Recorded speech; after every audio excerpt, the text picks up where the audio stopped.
Angus, now we'll put our showbiz pals on hold for the moment because it's time to discuss some of the issues that affect all of us, and of course we would love to hear from you as well. The contact details will be on your screen right now, so please get in touch. Yeah, we'd love to hear from you. But to help us talk through the topics of the day, we're joined by Dorothy Grace-Elder and Martin Hunt. Thank you very much for joining us. Thanks, guys. Dorothy, first of all, been a bit of a controversial story about a terminally ill teen. Tell us a wee bit about what's happening. Oh, this lass is only 14 years of age. She's just died, but she pleaded with her parents to have her body frozen and preserved. This cryogenics that they talk about now, flown to the United States now. I have huge question marks over the ethics of all that, but I think the judge was right to decide, yes, she should be allowed to have this. She died at least with that pathetic knowledge that her body could be preserved so she could be brought back in future. Yeah. And I think, in a way, isn't it a plea for people to live if you can? This child said, I'm only 14 and I don't want to die, but I know I'm going to die. Yeah, she so wanted sad. a future chance, so live out there, anyone who's thinking of ending it. It's a story that many people have been talking about today, Martin. Lots of mixed views on this. I think it's actually slightly sinister. I completely agree with you about what the judge has said. I think it is completely the right thing to do. But what is going to happen? I mean, her nan is not going to be around when it comes back again. Is it going to be 50 years? Is it going to be 200 years? In 200 years' time, you know, the world is going to be a completely different place. And how is she going to actually understand what life is about and things? And I think that it's meddling a little bit, and I just think that sadly, yes, 14 is far too young to die. Yeah. However, you know, we are on this earth as mortal beings, and you know, if sadly we are here for 14 years, then we're here for 14 years for a reason. Do you not think it's been maybe a good judgment in the court system again, though, because she's had the right to do with her body, her life, her death as she wanted? Thank goodness. The judge went to see her in hospital. Yeah. It's a pitiful story, really. And her parents were obviously in a not a very good marriage, and I think there was obviously some anger there as well. And so the judge has actually taken everything into account, and I think probably,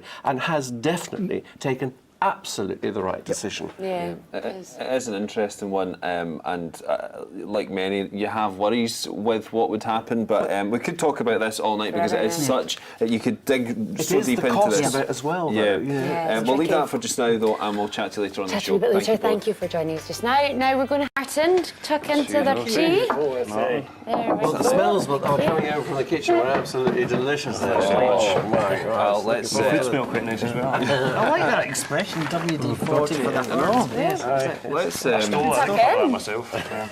Oh, wait a minute, I don't think I've got a fork. Oh, Is that right? Okay. There we go, we've got cutlery around here. Use it. Disaster averted there. This is lovely. Oh, it's nice. Where is your restaurant? No, I don't have restaurants, I run a catering company. Right. We do sort of events at the weekend. So I've got a normal day job. What's it called? Turtle Dove Catering. I've heard of that, Turtle Dove. Aye. Yep. That's what wife calls me. Her wee Turtle Dove. She doesn't call me her wee Turtle Dove Catering. This is lovely. You can taste the balsamic through, which is nice. Lovely. Got a wee bit of a kick to it. Now, we need to... There's lots of stories to talk about. We were chatting earlier on.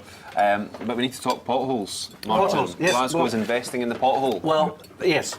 £16 million, an extra £8 million being invested. The reason that they're having to do this is because they haven't invested in it in the past. And this is all the short-term vision that councils have. They're only looking at what's happening this year and until the next election. I want people to start looking at a long-term investment and long-term ways of looking at after our streets. But it's a jolly good thing that they're doing another £8 million. However, we did run this story actually last year on the STV Edinburgh, and it was we had a pothole garden where we planted potholes up with plants, and it looked very, very pretty. There's been pothole art done as well. Potholes They do tend to sort of get people talking, though. The people start getting, I don't know, I would taken just away rather by put some tar into the pothole than a flower. I mean, some of these potholes are black holes that Dr. Stephen Hawking's looking into. It's quite outrageous. And the drain on the NHS of patching up the people that fall over ever. The pavements, I think, are hugely important. That they're actually because that is if people are tripping up on pavements, breaking their ankle, then that's costing the NHS money and everything. Do you know what amazes me? In this article, it says there's £4 million spent on road patching and £3.5 million on road resurfacing. So, to me, though, would you not rather put a bit more money into road resurfacing so you don't have to repatch the roads? Yeah.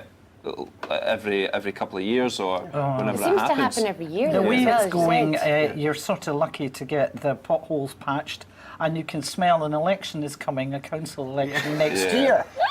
Councils are not entirely daft. No, exactly. They want the votes. Well, it's good that potholes are getting fixed. Yep, yes. on that subject of investment, there's more bins being put out in an area in Glasgow. Yes, Gavin Hill have got 1,000 extra green bins, which I think actually will probably enhance the area because at the moment, the skips are full and overflowing and look a mess and everything. And I think it's at long last it'll The green actually. bins not encourage people to put their recycling into the green bin. Well, Just goes into I a did big actually tip. also, over my notes on this earlier, I thought, now, you're going to have to be a member of Mensa to know when the bin is going to be emptied, where it goes to, what's going to go into it. I mean, because in Edinburgh we have to be a member of Mensa to decide what day we're going to get our bins emptied. And They're it's trying like just a for full-time basic job. green bins because poor Govan Hill, which used to look quite nice, Victorian housing, has been exploited by some dreadful rogue landlords. I know. There's an awful mess, and these bins are Well, expensive. we could talk about this. I know we could all night. Lots of Really good topics, could. guys. Thank you. Thank you for Now, joining there's great Friday night TV on this channel.